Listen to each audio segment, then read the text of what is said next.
अस्सलाम वालेकुम everyone, welcome back to another video. आज की वीडियो में हम लोग ऊप का टॉपिक पढ़ेंगे। अब ऊप की वीडियो को मैंने ना दो पार्ट्स में डिवाइड कर दिया है, ठीक है। अब आगे हम देखेंगे आज की वीडियो में हम कितना लर्न कर सकते हैं, बिकॉज इन द एंड ऊप के अंदर जो 4 पिलर्स हैं, हर एक पिलर्स पे भी डेडिकेटेड वीडियो बनाई जा सकती है। बिकॉज हर एक पिलर अपने आप में एक बहुत बड़ा कॉन्सेप्ट है, मतलब बहुत बड़ा तो नहीं लेकिन आप समझ लें एक ऐसा कॉन्सेप्ट जिस पे बहुत काम किया जा सकता है, ठीक है। बहुत प्रैक्टिस एक्सरसाइजेज हो सकती हैं, प्रैक्टिस एक्सरसाइज की बजाय बहुत सारी और भी चीज़ें हो सकती थी। तो इस वजह से ये भी एक सीन है। तो पहले आज हम ट्राई करेंगे कि हम बेसिक फाउंडेशन ऊप्स को जान लें। ये फाउंडेशन ऊप जान ली तो तुम्हारे लिए आगे जाके चीज़ें आसान रहेंगी। सबसे पहले तो मैं तुम्हें बता देता हूँ कि वाई हम ऊप पढ़ रहे हैं। अगर तुम लोग को फाउंडेशन सीखनी थी प्रोग्रामिंग की बेसिक तक, तो तुम लोगों ने लेक्चर 1 से 11 तक सीख लिया है सब कुछ कि हाउ थिंग्स आर वर्किंग। लेकिन अब जो तुम लोग सीखोगे वो है तुम्हारे पास ऊप। हर एक प्रोग्रामिंग लैंग्वेज में ऊप का एक बार कॉन्सेप्ट तो आता ही है, बिकॉज इन द एंड जो ऊप है हमारे पास, ऊप का मतलब होता है ऑब्जेक्ट ओरिएंटेड प्रोग्रामिंग। यानी आप प्रोग्रामिंग जो करते हो ना, ये प्रोग्रामिंग करने का एक वे है। यानी हमें पता है, अब हमने प्रोग्रामिंग सीख ली, हमने फंक्शंस एरेज क्रिएट करना सीख लिए, लूप्स बनाना सीख लिए, इफ एल्स कंडीशन सीख ली, वेरिएबल्स के कॉन्सेप्ट सीख लिए। लेकिन उसके अलावा क्या है? उसके अलावा ये है कि देखो हम एक तरीके से अपनी प्रोग्राम को कैसे और बेहतरीन बना सकते हैं। तो ये कहता है कि भाई अगर रियल वर्ल्ड एंटिटीज़ पे हम कोई प्रोग्राम बनाते हैं तो हम उस प्रोग्राम को ऑब्जेक्ट्स एंड क्लासेस से बना सकते हैं। क्योंकि इसके अंदर ना जिक्र होता पता है क्या है? ये सारा का सारा गेम है इस प्रोग्रामिंग के अंदर ऑब्जेक्ट्स एंड क्लासेस का, ठीक है। Object and classes. अब देखो, सबसे पहले मैं तुम्हें ऊप का बताता हूँ कॉन्सेप्ट क्या है। देखो ऊप के अंदर ना हम अपना कोड इस तरह से लिखते हैं जिस वजह से ना हम उस कोड को बार बार यूज़ कर सकते हैं। फॉर सपोज अगर ऊप का सबसे क्लोजेस्ट मैं अगर तुम्हें बताऊँ काम क्या है, तो जैसे एक फंक्शन है, हमें पता है कि अगर हम चाहते हैं कि प्लस का फंक्शन हमें बार बार यूज़ करना है, तो हम एक फ़ंक्शन क्रिएट करते हैं कि भाई फंक्शन अब ये जब भी मैं यूज़ करूँगा तो मेरी चीज़ें प्लस होंगी। तो मुझे बार बार ए प्लस बी जैसा टॉपिक तो लिखना नहीं पड़ेगा। तो ये थोड़ा क्लोजेस्ट है फंक्शन से ना, ऊप जो हमारे पास ऊप का कॉन्सेप्ट है। लेकिन इसको जब तुम डिक्लेयर बट जब तुम इसको ना डिक्लेयर करोगे तो स्ट्रक्चर है ना, स्ट्रक्चर जैसा तुम्हें लगेगा। ये जो कॉन्सेप्ट है, स्ट्रक्चर्स जो हमने पढ़े थे उस जैसा लगेगा तुम्हें। यानी मेन जो कॉन्सेप्ट है वो है फंक्शंस जैसा। यानी हम लोग की कोड रीयूजेबिलिटी को डिफाइन करता है।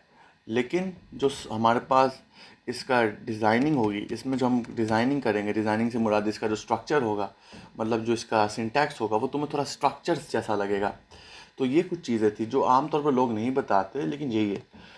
अब देखो फंक्शन में एक मसला क्या था, फंक्शन में सीधा हम ना क्या करते थे, एक सेट ऑफ फंक्शनैलिटी लिख देते थे, बस एक ही फंक्शनैलिटी। यानी एक जो फंक्शन ऐड तो वो एक ही फंक्शन करेगा। अब मैं ऊप में ऐसा करता हूँ कि मैं एक क्लास बना लेता हूँ। क्लास के अंदर मैं मल्टीपल वेरिएबल्स भी डिक्लेयर कर सकता हूँ, मल्टीपल फंक्शंस लिख सकता हूँ। अब मैं उस क्लास का जब भी इस्तेमाल करूँगा ना, उस क्लास से मैं बनाऊँगा ऑब्जेक्ट्स। जब उस क्लास से मैं ऑब्जेक्ट्स बनाऊँगा ना, तो मैं अब ना सिर्फ एक फंक्शन में multiple varieties of functions use कर सकता हूँ। एंड जब भी मैं डिफरेंट ऑब्जेक्ट्स बनाऊँगा, डिफरेंट ऑब्जेक्ट्स के पास ऑप्शन होगा कि मैं फंक्शन यूज़ करूँ या ना करूँ। तो ईजी सीन होगा। यानी फंक्शन लिमिटेड है एक फंक्शनैलिटी तक। यानी जो हमारे पास फंक्शन है वो है is limited to one functionality. देखो अब ये मैं कंफर्म नहीं कह रहा, मतलब देखो तुम तो अपनी मर्जी से फंक्शन ऐसे भी डिज़ाइन कर सकते हो कि ऐड का फंक्शन है, उसके अंदर तुम डिफरेंट और फंक्शंस लगा दो, नेस्टेड फंक्शन बना सकते हो। मैं वो नहीं कह रहा, मैं कह रहा हूँ इन बेसिक सेंस। यहाँ लिख भी देता हूँ, in basic sense. In basic sense a function is limited to one functionality, सही है। But class has multiple function, multiple. तो बेसिकली हमें इतना समझ आ गया, ठीक है। ऊप क्या है? ऊप हमारे पास ऑब्जेक्ट ओरिएंटेड प्रोग्रामिंग है। ऑब्जेक्ट ओरिएंटेड प्रोग्रामिंग में ऑब्जेक्ट्स एंड क्लासेस का इस्तेमाल होता है, ठीक है। ऑब्जेक्ट्स एंड क्लासेस पे हम आते हैं, उससे पहले हमें पता चलता है कि ऊप के अंदर जो कॉन्सेप्ट है वो फंक्शन वाला है। यानी एक ऐसी चीज़ जिसमें हम ना कोड को बार बार यूज़ करें। जैसे फंक्शन में हम एक फंक्शनैलिटी लिख देते थे और वो हम बार बार रीयूज़ कर सकते थे ईजिली। लेकिन इसमें जो डिज़ाइन होता है, जो इसका सिंटैक्स है, वो थोड़ा बहुत स्ट्रक्चर्स जैसा लगता है, ठीक है ना। स्ट्रक्चर्स जैसा लग रहा होता है ये इसका कॉन्सेप्ट जो है, ठीक है ना। तो मतलब इसका जो स्ट्रक्चर हम समझ आ गया। अब इन बेसिक सेंस मैंने तुम्हें बता दिया, फंक्शन क्या है, सीधा लिमिटेड है हम एक ही फंक्शनैलिटी तक, लेकिन हमारे पास जो क्लासेज हैं हम मल्टीपल फंक्शंस उसके अंदर क्रिएट कर सकते हैं। यानी अब एक ही क्लास का जिक्र होगा, एक क्लास होगा, उस क्लास से हम मल्टीपल ऑब्जेक्ट्स बना सकते हैं। हर ऑब्जेक्ट के पास ऑप्शन होगा कि वो मल्टीपल फंक्शंस इस्तेमाल कर सकता है, ठीक है। अब ये तुम्हें समझ नहीं आ रहा होगा, ठीक है ना, तो मैं बना के दिखाता हूँ। सबसे पहले, उससे पहले ना क्लासेस एंड ऑब्जेक्ट्स का वो बताता हूँ ना तुम्हें कॉन्सेप्ट। अभी तुम सोच रहे होगे भाई एक क्लास के मल्टीपल फंक्शन, एक क्लास के मल्टीपल हमारे पास ऑब्जेक्ट्स, मल्टीपल ऑब्जेक्ट्स के पास मल्टीपल फंक्शंस, क्या कह रहे हो साहिल तुम। देखो, हम सब ह्यूमंस हैं, है ना, हम सब ह्यूमंस हैं। तो मुझे पता है कि जो ह्यूमन है वो सबके लिए कॉमन है, जितनी भी एंटायर ह्यूमन रेस है सब ह्यूमन ही है ना, सब ह्यूमन क्लास से बिलोंग करते हैं। यानी ह्यूमन जो हो गई हमारी क्लास हो गई। लेकिन हर एक क्लास के अंदर भी मल्टीपल टाइप्स हो सकते हैं, multiple distinct. Oh my God, oh my God, okay, बार बार वीडियो रोकनी पड़ रही है बिकॉज यू नो मुझे अभी इन्वायरमेंट की थोड़ी ज़रूरत है जहाँ पर मैं सही से वीडियो बना सकूँ। लेकिन टेंशन की बात नहीं है, वीडियो बनेगी, अच्छे से वीडियो बनेगी। तुम लोगों को समझ आ रहा है, मेरे लिए इतना काफ़ी है। मैं वीडियो 1000 बार भी रोकने को तैयार हूँ अगर तुम्हें वीडियो समझ आ रही है। पूरी कोशिश है कि एडिटिंग ऐसी करूँ कि तुम लोग को बीच में डिस्टर्बेंस ना हो। तो मेन चीज़ पे आते हैं, ठीक है ना। देखो, हमें पता चल गया एंटायर ह्यूमन रेस क्या है, एक क्लास। अब हर एक ह्यूमन में कुछ चीज़ें डिफरेंट होंगी, लेकिन एक काफ़ी चीज़ें तो सिमिलर ही होंगी ना। मोस्टली ह्यूमंस में हम सबकी 2 आँखें, 2 हाथ, 2 पाँव, सही है। हम में जेंडर्स भी 2 तरह के हो सकते हैं, फीमेल एंड मेल। चलो ये डिस्टिंक्ट नहीं है, ये तो कॉमन फंक्शनैलिटी है ना हमारे पास ह्यूमंस की। एंड मोस्टली ह्यूमंस क्या कर सकते हैं, हमारी फंक्शंस क्या हैं, हम बोल सकते हैं, हम देख सकते हैं, हम लिख सकते हैं, सही है। हम लैंग्वेज में बात कर सकते हैं, ठीक है ना, हम चल सकते हैं, सही है। ये सब फंक्शनैलिटीज़ हो गई और हमारे फीचर्स हो गए। फीचर्स क्या, फीचर्स सोचो, वेरिएबल्स नहीं हो गए हमारे पास, 2 आँखें, 2 हाथ, 2 पाँव, और हमारे पास फंक्शनैलिटी नहीं हो गई, वॉक, टॉक, राइट, ये हमारी फंक्शनलिटीज़ हो गई। तो अब सोचो, क्या अगर मैं साहिल है, मुझे एक बंदा है, मैं कोई बंदा कहता है साहिल 10 क्रिकेट प्लेयर्स हैं, हम 10 क्रिकेट प्लेयर्स के ऊपर क्या नाम है गेम बनाएंगे। अब मैं 10 क्रिकेट प्लेयर्स की कोडिंग अलग से लिखूंगा कि पहले मेरे पास आ गया साहिल क्रिकेट प्लेयर, उसकी 2 आँखें होगी, 2 पाँव, 2 उसकी हाथ होंगे। फिर उसके बाद मैं लिखूंगा साहिल बोल सकता है, साहिल वॉक कर सकता है, साहिल बाउंसर अच्छी करता है, साहिल बैटिंग अच्छी करता है। ये बाउंसर एंड बैटिंग मेरी अलग फीचर्स थे, उसके अलावा मोस्टली फीचर्स तो सेम ही थे। फिर मैं हमारे पास बंदा आ जाएगा साइम, साइम के भी 2 हाथ हैं, 2 पाँव हैं, 2 आँखें हैं, बोल सकता है, लिख सकता है, चल सकता है। लेकिन साइम अच्छा बैटर है। सिर्फ एक बैटर के लिए अब मैं क्या अलग से बार बार ये अपने फीचर्स एंड फंक्शनैलिटीज़ लिखूंगा। बस एक ही डिफरेंस था साहिल और मुझ में और मतलब साइम और साहिल में, कि साइम साहिल दोनों दोनों क्या करते थे कि दोनों में ना थोड़ी सी फंक्शनलिटीज़ डिफरेंट थी। यानी साइम जो था वो एक अच्छा बैटर था, साहिल जो है वो अच्छा बाउंसर है और एक अच्छा बैटर है, सही है। तो हमें समझ आ गया कि अब हम ऐसा नहीं कर लें कि हम रीयूजेबल करते हैं, यानी डिफरेंट वेरिएबल्स हो गए, डिफरेंट फंक्शंस हो गए, उनको हम एक सिंगल यूनिट ऑफ कोड में लिख देते हैं। अब उस सिंगल यूनिट ऑफ कोड को हम कहेंगे क्लास। अब उस क्लास से मैं डिफरेंट ऑब्जेक्ट्स बना सकता हूँ और हर एक ऑब्जेक्ट के अंदर कुछ स्पेसिफिक चीज़ें भी ऐड कर सकता हूँ, सही है। तो वो ऑब्जेक्ट्स होते हैं, यानी क्या नाम है, using class we make objects and that object can then have different functions और फीचर्स लिख देता हूँ, फीचर्स और एक्सेट्रा, ठीक है। अच्छा, फंक्शंस हटा देता हूँ, अभी के लिए फीचर्स लगा देता हूँ तो वो ज़्यादा बेहतरीन है, क्योंकि बाद में हम डीप में भी मतलब मुझे जाना पड़ जाएगा ना तुम लोग को बताने के लिए। तो मुझे पता चल गया ह्यूमंस क्लास है, लेकिन उस ह्यूमन क्लास को यूज़ करके, जैसे कि ये ह्यूमन हुई कॉपी, ह्यूमन क्लास को यूज़ करके हमारे पास क्या बनता है, ऑब्जेक्ट हमारे पास क्या होता है, ऑब्जेक्ट हमारे पास होता है एक स्पेसिफिक ह्यूमन, ठीक है। ये सिंपल सीन है। यानी बहुत सारी जो सिमिलैरिटीज़ होती हैं हर ह्यूमन में, जो सिमिलर चीज़ें होती हैं वो क्लास के ज़रिए ऑब्जेक्ट में आ गई। फिर एक्स्ट्रा चीज़ें जो मुझे पता है जो यूनिक हैं उस स्पेशल एक ह्यूमन के लिए, तो वो मैं ऑब्जेक्ट में एक्स्ट्रा ऐड कर सकता हूँ। तो ये सिंपल कुछ चीज़ें थी। तो ये था तुम्हारा क्लासेस ऑन ऑब्जेक्ट्स का सिंपल चीज़। अब एक चीज़ बताता हूँ, हम ऊप इसलिए यूज़ करते हैं कि हम रियल वर्ल्ड चीज़ों का ब्लूप्रिंट लिखते हैं। देखो, कोई भी जब तुम कोडिंग करते हो, अगर मैं तुम्हें कहूँ साहिल ऐसा करो, मुझे एक बैंकिंग सिस्टम बना दो, तो पहले मैं एक ब्लूप्रिंट नहीं बनाऊंगा कि बैंकिंग सिस्टम में क्या होता है, ह्यूमन ऐड होता है, एटीएम होता है, सर्वर होता है, एटीएम के अंदर क्या होता है, विदड्रॉ, डिपॉजिट, ये ऑप्शंस होते हैं। तो मैं एक ब्लूप्रिंट बना रहा हूँ। तो क्लासेस यही होता है, क्लासेस एक रियल वर्ल्ड एंटिटी का एक ब्लूप्रिंट होता है। अगर मैं कार हूँ, सही है, अगर कार है, कार हमारे पास एक रियल वर्ल्ड एंटिटी है, उसका ब्लूप्रिंट ना बना दूँ मैं कि भाई कार के पास 4 टायर्स हैं, कार के पास डोर्स इतने होने चाहिए, इंजन इतना होना चाहिए, कार का नाम ये होना चाहिए, कार का कलर ये होना चाहिए। अच्छा, नाम एंड कलर मैं ऑब्जेक्ट्स के जरिए डिफरेंट लगा सकता हूँ, लेकिन मोस्टली चीज़ें तो सेम ही रहेंगी ना हमारे पास। तो ये सिंपल सीन है। अगर हम नोट्स पे जाएं अगर हम नोट्स पे जाएं तो नोट्स पे भी तुम देखोगे तो नोट्स में कहता है कि भाई सुनो, object oriented programming is a programming paradigm. Paradigm कुछ नहीं होता, एक पैराग्राम का मतलब एक मेथड है, एक तरीका है जिसमें हम अपने कोड को ऑर्गेनाइज करते हैं। देखो, मैंने कहा शुरुआत में, मैंने कहा था कि हम कोड एक ऑर्गेनाइज तरीके से लिखना चाहते हैं। यानी अब मुझे हर बार डिफरेंट एक ही चीज़ को बार बार वेरिएबल्स में एक ही फंक्शन के दो डिफरेंट फंक्शंस बनाने की ज़रूरत ही नहीं। मैं एक यूनिट ऑफ कोड बना सकता हूँ, फिर वो यूनिट ऑफ कोड मैं बार बार यूज़ कर सकता हूँ। तो इससे क्या होगा, मेरा कोड ऑर्गेनाइज होगा, ईजी टू यूज़ होगा, मेमोरी एफिशिएंट होगा, फास्टर होगा, बेहतरीन होगा, ईजी टू अंडरस्टैंडेबल होगा। सही है। ये कितनी सारी चीज़ें मुझे ऊप ने बता दी। ऊप बेटा कुछ नहीं है, ऊप में ये सारे कॉन्सेप्ट्स उन्हें पढ़े होंगे, लेकिन क्लासेस एंड ऑब्जेक्ट की मदद से हम अपने कोड को एक जगह समेट रहे हैं। यानी हमारा जो कोड डिफरेंट जगह फैला हुआ था ना, उस सारे कोड को समेट रहे हैं, यानी हम अपने कोड को बेहतरीन तरीके से ऑर्गेनाइज कर रहे हैं। ये था ऊप का कॉन्सेप्ट। ऊप के अंदर देखो सिंपल, जहाँ भी इसने बताया कि भाई कार जो होती है, हर जगह कार का कॉन्सेप्ट सेम होता है क्लास, लेकिन कुछ कार के अंदर स्पेसिफिक फीचर्स, स्पेसिफिक फंक्शनैलिटीज जब आ जाती है ना, तो एक्स्ट्रा चीज़ें जब ऐड हो जाती हैं तो हम कहते हैं ऑब्जेक्ट बन गया हमारे पास। यानी इस स्पेसिफिक कार के पास वो सारी क्लास कार वाले फीचर्स तो हैं ही हैं, लेकिन स्पेसिफिक चीज़ें आ गई तो ऑब्जेक्ट भी बन गया। एंड लाइक ह्यूमन, ह्यूमन हमारे पास क्लास है, और अली और अहमद दोनों ह्यूमन क्लास से बिलोंग करते हैं, सही है, लेकिन इनके पास भी अपने नेम डिफरेंट है, अपने काम भी डिफरेंट होंगे, तो ये अलग ऑब्जेक्ट्स बन गए। ठीक है। तो देखो बेसिकली क्या बेनिफिट्स ऑफ ऊप भी यहाँ लिखा है, मैंने वही सारी चीज़ें बताई। देखो, better organisation, code usability, easy maintenance, अब security through encapsulation and real world modelling. देखो, रियल वर्ल्ड मॉडलिंग में से मैंने बता दी थी कि भाई क्या है, कार एक रियल वर्ल्ड एंटिटी थी, हम उसका ब्लूप्रिंट बनाते हैं, तो ब्लूप्रिंट मॉडलिंग हो गया, एक ही चीज़ है। ठीक है, तो ये हमारे लिए इजी सीन हो गया। तो अब उसके बाद सिक्योरिटी थ्रू इनकैप्सुलेशन। देखो, अब मैं बताता हूँ, ऊप के ना 4 पिलर्स हैं। ऊप जो क्लासेस ऑब्जेक्ट्स हैं, मैं मानता हूँ हाँ, क्लासेस ऑब्जेक्ट्स के दरमियान ही घूम रहा है पूरा ऊप, लेकिन ऊप के जो 4 पिलर्स हैं वो हमारे पास अलग अलग जगह पर यूज़ हो सकते हैं। कहीं पर मुझे इनकैप्सुलेशन की ज़रूरत पड़ेगी, कहीं पर एब्स्ट्रैक्शन, कहीं पर इनहेरिटेंस, कहीं पर पॉलीमॉर्फिज्म।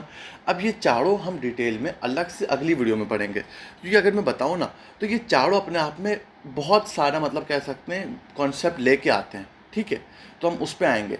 अभी मैं ऊपर ऊपर से बताता हूँ कि देखो, इनकैप्सुलेशन जो अभी मैं बता रहा था ना, इनकैप्सुलेशन वैसे जो ऊप का बेसिक कॉन्सेप्ट है उसके दरमियान ही घूम रहा है, कि हम डिफरेंट वेरिएबल्स, पैरामीटर्स, मेथड्स को एक सिंगल यूनिट में लिख रहे हैं, जो बेसिक हम जो क्लास बनाते हैं। तो एक तरह से इनकैप्सुलेशन हो गया। लेकिन एब्स्ट्रैक्शन मैंने तुमने बताया, एब्स्ट्रैक्शन में हम और क्या नाम है, सिर्फ डिटेल्स बताते हैं। असल में फिर एब्स्ट्रैक्शन में क्या होता है कि हम एक एब्स्ट्रैक्ट क्लास बना रहे होते हैं, हम एब्स्ट्रैक्ट क्लास की तरफ भी आएंगे। इनहेरिटेंस, जैसे कि तुम्हें पता है तुम्हारे वालिदैन की जो प्रॉपर्टी है, ये चलो जो भी वसीयत है वो सब तुम्हारे पास ही आएगी। ठीक है, तो तुम इनहेरिट कर रहे हो उनसे। वैसे ही यहाँ parent and student, parent and child class के कॉन्सेप्ट आता है इनहेरिटेंस के अंदर। यानी चाइल्ड क्लास जो होती है ना, वो इनहेरिट करेगी प्रॉपर्टीज़ अपनी पेरेंट क्लास की। यहाँ पर भी हम आएंगे। पोलीमॉर्फिज्म यानी multiple forms of using your classes, चलो इस पे हम आएंगे। अब मैं बताऊँ क्या, ये चारों कॉन्सेप्ट हम अगली वीडियो में समझेंगे, बिकॉज आज हमारे पास कंस्ट्रक्टर के एंड एक्सेस मॉडिफायर के भी कॉन्सेप्ट्स हैं। मैंने तो अब तक क्लासेस एंड ऑब्जेक्ट्स बना के दिखाया नहीं है, तो क्लासेस एंड ऑब्जेक्ट्स पहले बना के दिखाता हूँ। सबसे पहले देखो क्लास कैसे बनेगी। क्लास पहले, सबसे पहले तो हमें पता है हैशटैग इंक्लूड आएगा आईओ स्ट्रीम। पता है मैं क्यों लगा रहा हूँ, क्योंकि मुझे पता है, क्या पता, इस एक बात तो मैं तुम्हें बताता हूँ, मुझे पता है मेरा C++ ना, मुझे पता है क्या नाम है, सीक्वेंशियल है। सीक्वेंशियल यानी ऊपर से नीचे तक जाएगा, सही, ऊपर से नीचे तक चलेगा। तो अगर मैं ना इनपुट आउटपुट इस हैशटैग इंक्लूड से मतलब इनपुट आउटपुट जो है ना, सी आउट सी इन, जो भी मैं इसके ऊपर करूँगा वो माना नहीं जाएगा, वो इसके बाद में कर सकता हूँ, क्योंकि मैंने वो फंक्शनैलिटीज़ ना इस क्लास से लिए हैं। इस क्लास जो मैंने इस क्लास से नहीं, मैंने इस आईओ स्ट्रीम से लिए, लाइब्रेरी से। इस लाइब्रेरी से वो फंक्शनैलिटीज़ लिए। अगर मैं वो फंक्शनैलिटीज़ इस लाइब्रेरी को क्या नाम है, इनिशियलाइज़ करने से पहले ही, मतलब डिक्लेयर करने से पहले ही वो फंक्शनैलिटीज़ यूज़ करूँ, ये तो वर्थलेस है, बेसलेस है। सही है, तो ये सिस्टम है, इसलिए हम सीक्वेंशियल तरीके से लिखेंगे। अच्छा एक बात बताऊँ, ये भी एक तरह से अपने आप में क्लास है, क्योंकि आयो स्ट्रीम क्या है, आयो स्ट्रीम भी एक सिंगल यूनिट ऑफ कोड है। अब मैं इस कोड से सी आउट यूज़ कर रहा हूँ, सी इन यूज़ कर रहा हूँ, यानी मैं कोड को रीयूजेबल हो रहा हूँ। यानी ये जो लाइब्रेरी है ना, अपने आप में क्लासेस हैं। जब जावा तुम पढ़ोगे ना, तुम जावा में पता है क्या यूज़ कर रहे होगे, तुम डिफरेंट क्लासेस का इस्तेमाल कर रहे होगे। मैं लाइब्रेरीज भी हम यहाँ उन्हें कहते हैं, लेकिन यहाँ आयो स्ट्रीम क्या है, एक तरह से तुम इसे क्लास समझो, एक ऐसी क्लास जो मुझे आउटपुट इनपुट करने में मदद करती है, आउटपुट और इनपुट करने में ऐसे मदद करती है कि भाई मैंने जो लॉजिक लिखा है, आउटपुट कैसे होगा, इनपुट कैसे होगा, वो लॉजिक मैंने इस लाइब्रेरी के अंदर लिख दिया है। अब मुझे सिर्फ उसका फंक्शन यूज़ करना है, सी आउट जिसको मैं कहता हूँ और सी इन जिसको मैं कहता हूँ। समझ आया? तो ये सिंपल एक सीन था। अब यूजिंग नेम स्पेस एसटीडी में क्यों करता हूँ, क्योंकि मुझे पता है अगर हर एक लाइब्रेरी या क्लास की मैं फंक्शंस को यूज़ करना चाहता हूँ तो मुझे ये लिखना पड़ेगा, नेम स्पेस एसटीडी, एसटीडी यानी स्टैंडर्ड। ठीक है, तो अब ये हो गया यूजिंग नेम एंड स्पेस, फिर एसटीडी लगा दो। अब उसके बाद यहाँ पर मैं क्लास बनाऊंगा, यानी अपने आईएनटी मेन फंक्शन से पहले मैं क्लासेस बनाता हूँ। जैसे फंक्शंस मैं आईएनटी मेन से पहले बनाता था ना, वैसे क्लासेस जो होंगी, क्लासेस भी मैं ना अपनी ना पहले बना लूँगा क्लासेस। ठीक है, फिर उसके बाद आईएनटी मेन के अंदर जो मेन फंक्शन, उसके अंदर मैं अपनी क्लासेस को ऑब्जेक्ट बना के यूज़ करूँगा। तो सिंपल स्ट्रक्चर का मैं तुम्हें कहता था ना कि स्ट्रक्चर की तरह इसका सिंटैक्स है। जैसे वहाँ मैं स्ट्रक्चर लिख के अपना स्ट्रक्चर का नाम लिखता था, वैसे ही मैं यहाँ क्लास लिख के अपनी क्लास का नेम लिखता हूँ। नेमिंग कन्वेंशंस जो होंगे ना, नेमिंग कन्वेंशंस जो वेरिएबल में होते थे वैसे ही क्लासेस में भी होते हैं, फंक्शंस में भी होते हैं। ठीक है, स्ट्रक्चर्स में भी होते हैं, इनमरेशन में भी वही नेमिंग कन्वेंशन होता है। ठीक है, अगर नेमिंग कन्वेंशन नहीं पता तो भाई तुम्हें नहीं आता कुछ भी, जाओ नेमिंग कन्वेंशन पहले सीख के आओ वेरिएबल्स वाली वीडियो से, फिर यहाँ आओ। ठीक है, तो अब मैं एक चीज़ बताता हूँ। सबसे पहले मैं यहाँ लिखूँगा पब्लिक मैं इसलिए लिख रहा हूँ कि ये मेरे पास एक एक्सेस मॉडिफायर है, कि मैं कहता हूँ कि इस क्लास के अंदर जो मैं वेरिएबल्स बनाऊँगा या फंक्शंस बनाऊँगा, वो सारे मैं इस क्लास के बाहर यानी आईएनटी मेन के अंदर भी यूज़ कर पा रहा हूँ। तो मैं लिख देता हूँ इंट, ह्यूमन के पास क्या होता है, ह्यूमन के पास होती है आई होती है इंट। अच्छा, आई के अलावा क्या क्या हमारे पास हो सकता है, इंट आर्म्स हो सकते हैं हमारे पास। उस आर्म्स के अलावा क्या होता है, हैंड्स। सही है, हैंड्स के अलावा ह्यूमन के पास एक चीज़ यूनिक होती है जिसको मैं कहता हूँ स्ट्रिंग नेम। ह्यूमन्स के पास नेम यूनिक होता है। ठीक है, तो ये चीज़ है जो हमारी क्लास में ना हर एक ऑब्जेक्ट को अपने आप से यूनिक बनाएगी। ठीक है, तो ये एक सिस्टम है। अभी तो बेसिक मैं तुम्हें ना सिर्फ वेरिएबल्स से बनाता हूँ। अब देखो मैंने जितना भी ये कोड है, अब मैं एक चीज़ दिखाता हूँ, तुम्हें बताता हूँ। मैं तुम्हें कह रहा था कि भाई अब मुझे बार बार लिखने की ज़रूरत नहीं, मैं क्या बोलना चाह रहा हूँ, सिंगल यूनिट ऑफ कोड से मुराद। अब मैं यहाँ एक डिस्प्ले फंक्शन भी बना देता हूँ, फंक्शन एक बना देता हूँ वॉइड। अच्छा, वॉइड एक ऐसा रिटर्न टाइप है, मतलब हमें पता है कि हर एक डेटा टाइप जो लिखते हैं ना हम फंक्शन का, हमें रिटर्न करना पड़ता है वही। लेकिन वॉइड ये है कि वॉइड कहते हैं कि कुछ रिटर्न करने की ज़रूरत नहीं है। तो ये मज़े का चीज़ है, यानी डिस्प्ले में इसका नाम लिख देता हूँ। एंड मैं इसमें पता क्या करता हूँ, मैं सी आउट करता हूँ और यहाँ लिखता हूँ आई लगाने के बाद यहाँ पर मैं आई लिख देता हूँ। एंड फिर उसके बाद मैं ऐसा करता हूँ, एक चीज़ मैंने यहाँ आई लिखने के बाद एक मज़े की चीज़ नहीं की जिसको कहते हैं एंडाइल करने के बाद मैं सी आउट करता हूँ। सी आउट के बाद मैं सिंपल यहाँ क्या लिखूँगा, आर्म्स मुझे पता है मेरे आर्म्स कितने होने चाहिए, तो मैं यहाँ आर्म लगा देता हूँ आर्म्स। फिर यहाँ एंडाइल लगा देते हैं, एंडाइल लगा देंगे, कितना ब्यूटीफुल हो जाएगा हमारा कोड। सही है, यहाँ एंडाइल लगा दिया। ऊप के बाद मैं तुम्हें लाइब्रेरीज सिखाऊंगा। लाइब्रेरीज जब सिखाऊंगा ना तुम्हें बहुत मज़ा आएगा। लाइब्रेरीज से तुम काफ़ी न्यू फीचर्स एंड फंक्शनलिटीज सीखोगे, जिससे तुम अपने कोड का ना रिप्रेजेंटेशन को बड़ा बेहतरीन बना सकते हो, जो मैंने सीखा था अपने यूनिवर्सिटी टाइम में ना, मतलब अपने सेमेस्टर में। तो हैंड्स हो गया, हैंड्स में यहाँ पे सीधा हैंड्स। अभी तक तो सब तुम्हें पल्ले लग रहा होगा, अभी तक तो हमने वही सारी चीज़ें की हैं जो हम करते आ रहे हैं, बस एक क्लास के अंदर अब हम सब लिख रहे हैं हैंड्स। एंड यहाँ नेम लगा देते हैं, नेम, फिर यहाँ एंडल। अब एक चीज़ करते हैं, ये जो नेम है ना इसको सबसे ऊपर रखते हैं, और डिस्प्ले के लिए हम इसको बहुत प्यारा करते हैं। डिस्प्ले ऐसा करते हैं कि हम ऊपर ना पूरे एक लाइंस आ जाए, ताकि हर एक जो हमारे पास डिफरेंट ऑब्जेक्ट्स हैं सब डिफरेंट दिखें। तो अभी मैं ऐसे कुछ करता हूँ। ठीक है, अब मैं एग्जैक्ट यही चीज़ कॉपी करूँगा,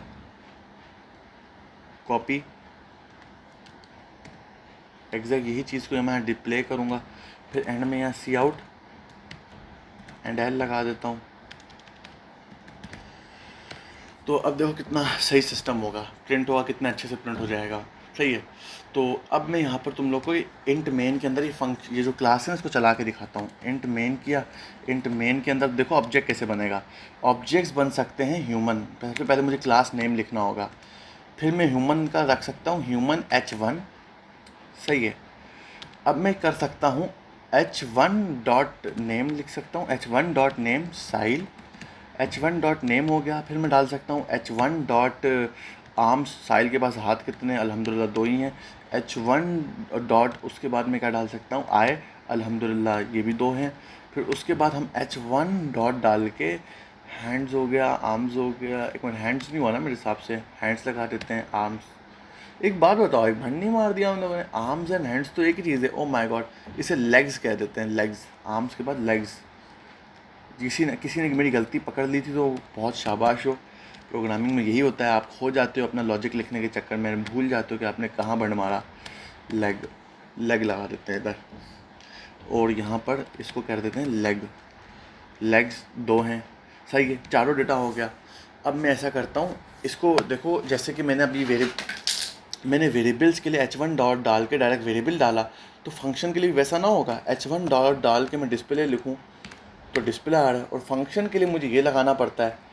अब मैं इसको चला के देखता हूँ। अच्छा, चलाने से पहले रिटर्न ज़रूर लगाना होगा। रिटर्न ज़रूर इसलिए कि भाई अच्छा है, प्रैक्टिस अच्छी है कि इंट मेन में रिटर्न ज़रूर हो तो बेहतरीन है, हमारे कोड की इफेक्टिवनेस बढ़ेगी। तो ये देखो कितना बेहतरीन हो गया। अच्छा एक चीज़ देखो, मैंने यहाँ एंडाइल नहीं लगाया था, सही है, एंडाइल नहीं लगाया तो इस वजह से देखो ये साइल बाहर में आ गया। सी आउट करके एंडाइल लगा देते हैं। अब इसको प्ले करते हैं।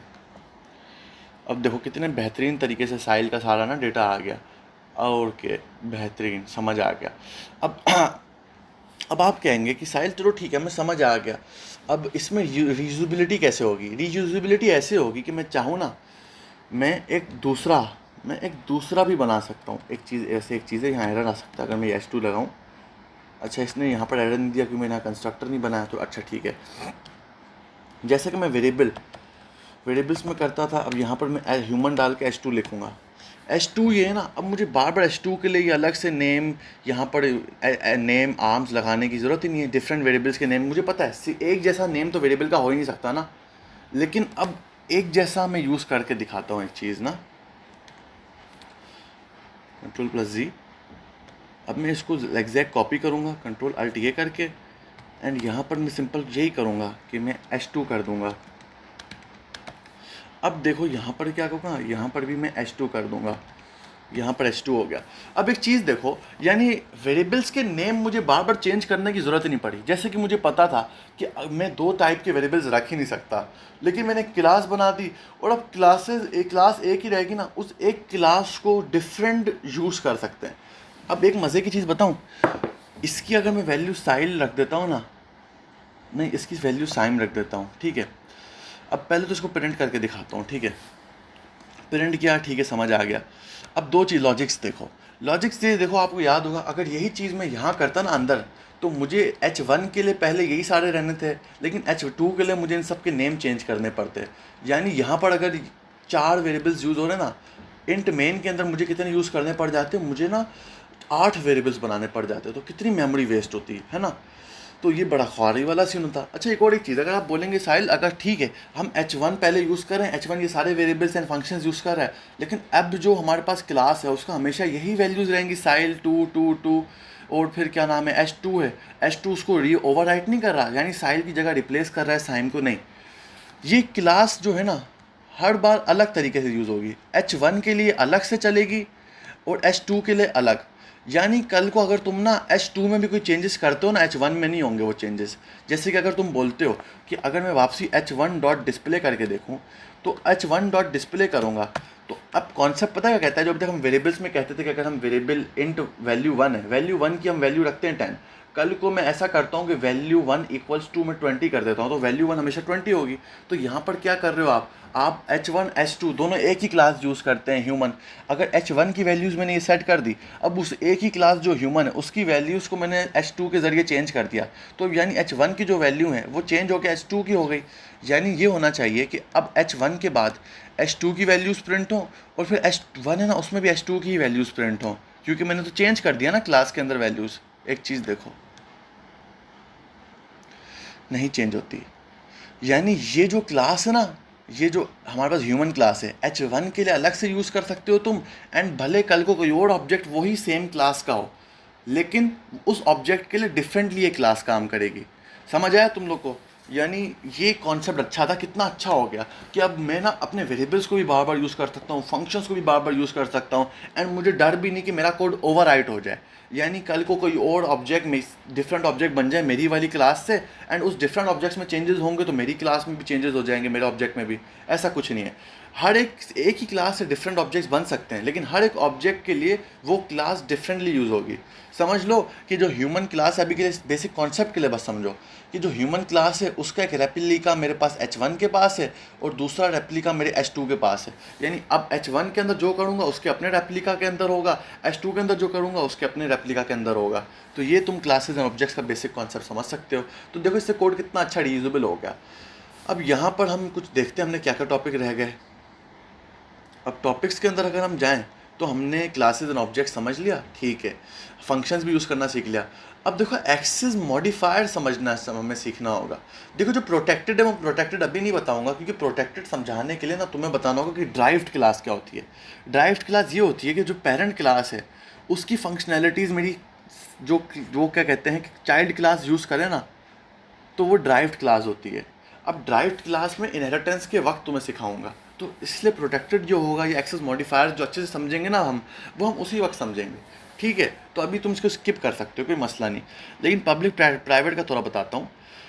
अगर मेरा ये सब पब्लिक होगा ना, तो मुझे पता है अपने ये सारे वेरिएबल्स, अपना ये सारे के सारा जो फंक्शनैलिटीज़ हैं, ये सब मैं ना अपनी इस क्लास के बाहर भी यूज़ कर सकता हूँ एंड ड्राइव्ड क्लास में भी यूज़ कर सकता हूँ। ड्राइव्ड क्लास ऐसे जो ह्यूमन है ना, ह्यूमन क्लास की फंक्शनैलिटी इसको मेरी कोई और क्लास भी यूज़ कर रही हो, सही है, तो वो ड्राइव्ड क्लास है। लेकिन अभी तुम ड्राइव्ड क्लास को भूल जाओ, अभी तुम ये समझो कि मैं इसको ना सिर्फ जो ये देखो, ना सिर्फ मेरे जो वेरिएबल्स हैं इनको मैं यहाँ यूज़ कर पा रहा हूँ, इनको मैं यहाँ भी यूज़ कर सकता हूँ। लेकिन अगर मैं गलती से ना इसको प्राइवेट कर दूँ, ऊपर मैं प्राइवेट लिख दूँ, ऊपर में प्राइवेट लिख दिया, तो अब देखो ये एरर दे रहा है, कह रहा है भाई नहीं साहिल भाई आप पुट नहीं कर सकते, ये प्राइवेट है सब, और ये फंक्शन भी चला नहीं सकते, फंक्शन भी प्राइवेट हो गया। तो फंक्शन को मैं फ़िलहाल के लिए क्या कर देता हूँ, फंक्शंस को पब्लिक करता हूँ। यानी इस प्राइवेट के बाद और प्राइवेट और पब्लिक के बीच में जो कोड लिखूंगा ना, वो सारा कोड मैं सिर्फ इस क्लास के अंदर यूज़ कर सकता हूँ।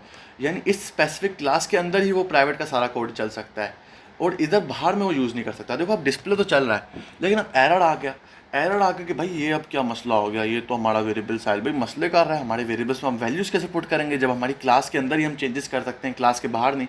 तो इधर हम यूज़ करते हैं कंस्ट्रक्टर का, क्योंकि देखो अच्छा नहीं रहता कि अगर ना एक कॉन्सेप्ट कहता है ऊपर का कि भाई जो वेरिएबल्स है ना, वेरिएबल्स के अंदर चेंजेस जो तुम करोगे ना, या तो तुम वो चेंजेस फंक्शंस के जरिए करो, यानी एक ऐसा फंक्शन क्रिएट करो कि तुम h1 डॉट नेम लिखोगे ना, डॉट नेम फंक्शन, फिर तुम नेम डालोगे, फिर चेंजेस होने चाहिए, अच्छे होंगे। लेकिन चेंजेस तुम डायरेक्ट वेरिएबल्स के अंदर ना करो, यानी तुम डायरेक्ट h1 डॉट नेम डाल के तुम चेंजेस करोगे ना, वो सही नहीं है। वो कहता है इसे प्राइवेट रहने दो, क्योंकि जो हमारे वेरिएबल्स हैं ये बड़े सेंसिटिव हैं। कल को कोई भी आके बंदा अगर वेरिएबल्स को डायरेक्ट एक्सेस कर सकता है, तो वेरिएबल्स को एक्सेस करेगा ना वो डायरेक्ट, तो हमारे लिए मुश्किल होगी। तो ये इनकैप्सुलेशन का नहीं हमारा उसका है, क्या नाम था ज़रा चेक करें, एक तो नाम भी हमारे जहन से थोड़ी बहुत निकल जाता है। ये कॉन्सेप्ट था हमारे पास सिंपल क्या नाम है इसका एब्स्ट्रैक्शन का हमारे पास कॉन्सेप्ट था ना, शोइंग ओनली इंपॉर्टेंट डिटेल्स, ठीक है। और यहाँ पर इनकैप्सुलेशन के अंदर सिक्योरिटी, तो इस इनकैप्सुलेशन का एक और एक कॉन्सेप्ट है कि भाई ना सिर्फ सिंगल यूनिट में लिखो, तुम उस कोड को ना, जो इनकैप्सुलेशन का सिंगल कोड यूनिट के अंदर तुमने कोड लिखा है, उस कोड को थोड़ा ना प्रोटेक्टेड बनाओ। यानी जो बाहर का बंदा, ऐसा करता हूँ जो प्रोग्रामर है, प्रोग्रामर ने क्लासेस बना दी, सही है, उसने आयो स्ट्रीम क्लास बनाई, लेकिन आयो स्ट्रीम क्लास के अंदर जो सेंसिटिव कोड है, जो सेंसिटिव कोडिंग है, मैं उसको छेड़ ना सकूँ, तो उसने क्या किया होगा, जो सेंसिटिव कोड है उसको प्राइवेट कर दिया होगा, एंड जो कोड हर कोई यूज़ करे, जो उससे पता है कि भाई कल को कोई उसमें चेंजेस भी करे ना, मेरी लाइब्रेरी पे असर नहीं होगा, उसको पब्लिक कर दिया। कल को अब मैं डिस्प्ले पे चेंजेस कर ही नहीं सकता ना डिस्प्ले को, क्योंकि फंक्शन तो मुझे पता है ये क्लासेस ऐसे कि फंक्शन ना हमेशा मैं सिर्फ कॉल कर सकता हूँ, फंक्शन में या तो पैरामीटर दे सकता हूँ, फंक्शन में चेंजेस ऐसे करके नहीं कर सकता। देखो ऐसे करके मैं इसमें चेंजेस नहीं कर सकता, ठीक है। तो ये एक मसले की चीज़ है, ठीक है। लेकिन वेरिएबल्स में मुझे पता है मैं डायरेक्ट चेंजेस कर सकता हूँ, तो इसलिए मैंने इनको प्राइवेट किया। अब आप बोलेंगे चलो साहिल भाई अभी ज़्यादा डिटेल में नहीं जाओ, हमें बस बताओ चलो वेरिएबल्स हमेशा प्राइवेट होंगे, ठीक है। अब वेरिएबल्स में वैल्यूज पुट कैसे की जाए, तो एक हमारे पास ईजी फंक्शन होता है कि हम ना एक कंस्ट्रक्टर बना सकते हैं। कंस्ट्रक्टर ऐसे बनता है कि भाई कंस्ट्रक्टर, पहली बात तो एक बात बताऊँ, हमेशा जब भी तुम्हारा ना ये बनेगा, जब भी आपके पास एक ह्यूमन बनता है ना, एक ऑब्जेक्ट बनता है, तो एक कंस्ट्रक्टर हमेशा ऑटोमेटिकली कॉल होता ही है। बिना कंस्ट्रक्टर कॉल हुए ना हमारे पास चल ही नहीं सकता हमारा कोड ना। तो अब एक कंस्ट्रक्टर है, अब हम एक कंस्ट्रक्टर बनाएंगे पैरामीटराइज कंस्ट्रक्टर। पैरामीटराइज कंस्ट्रक्टर क्या है, मैं उस पर आता हूँ। अब कंस्ट्रक्टर बनता है ह्यूमन, मुझे ह्यूमन लिखना है, डायरेक्ट ये लिखना है, ये मेरा कंस्ट्रक्टर बन गया। तो अभी तक मेरा पता है क्या चल रहा है, ये नॉन पैरामीटराइज कंस्ट्रक्टर है। तो जब भी ना अपना कोड चलाता हूँ तो मेरा ये ऑटोमेटिकली ना बाय डिफ़ॉल्ट चल जाता है, सही है। लेकिन अब मैंने यहाँ लिख के भी दिखा दिया दिखता कैसा है नॉन पैरामीटराइज कंस्ट्रक्टर, जिसकी मदद से मेरे सारे बन पा रहे हैं ऑब्जेक्ट। लेकिन पैरामीटराइज कंस्ट्रक्टर बना के देखो, अच्छा थोड़ा बहुत कटिंग करनी पड़ गई, फिर से एक दफ़ा समझाता हूँ। और ये देखो यहाँ पर मैंने एक पैरामीटराइज कंस्ट्रक्टर बना दिया। पैरामीटराइज कंस्ट्रक्टर जैसे कि हम पैरामीटर्स डालते थे ना फंक्शंस के अंदर, वैसे ही हम कंस्ट्रक्टर के अंदर भी पैरामीटर्स डाल सकते हैं, सही है। अब एक चीज़ मैं तुम्हें बताता हूँ, सबसे पहले कंस्ट्रक्टर कॉन्सेप्ट फिर से पढ़ते हैं। देखो अगर मैं यहाँ नहीं भी लिखता ना, अगर मैं यहाँ ये नहीं भी लिखता तब भी देखो यहाँ एरर नहीं आ रहा था, क्योंकि ऑटोमेटिकली ना जब भी मैं अब चलाऊँगा तो मेरे पास ऐसी कोडिंग हुई हुई है कि ऊप के अंदर है। इसका पता है इस C++ के अंदर ऊप का कॉन्सेप्ट पहले से लिखा हुआ है।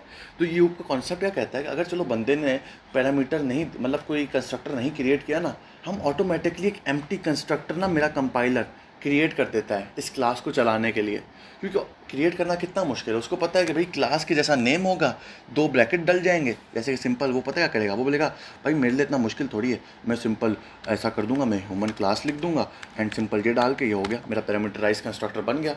बोलेगा ये तो होता है, इसके अंदर कोई डेटा थोड़ी डालना है कि मैं यूज़र से बोलूँ कि भाई यूज़र एरर आ रहा है, यूज़र कंस्ट्रक्टर बनाना ज़रूरी है। बोलते हैं मैं यूज़र को इतना तंग ही नहीं करूँगा, मैं ऑटोमेटिकली एक डिफ़ॉल्ट कंस्ट्रक्टर बनाऊँगा। इसको एम्प्टी या डिफ़ॉल्ट कंस्ट्रक्टर तुम कह सकते हो, जो ऑटोमेटिकली बन जाता है हमारे ऑब्जेक्ट्स को बनाने के लिए, सही है।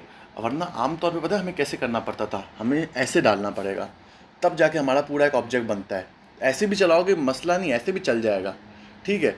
लेकिन अगर तुम्हें ऐसे नहीं करना, नॉर्मल रखना है, ऐसे रख लो।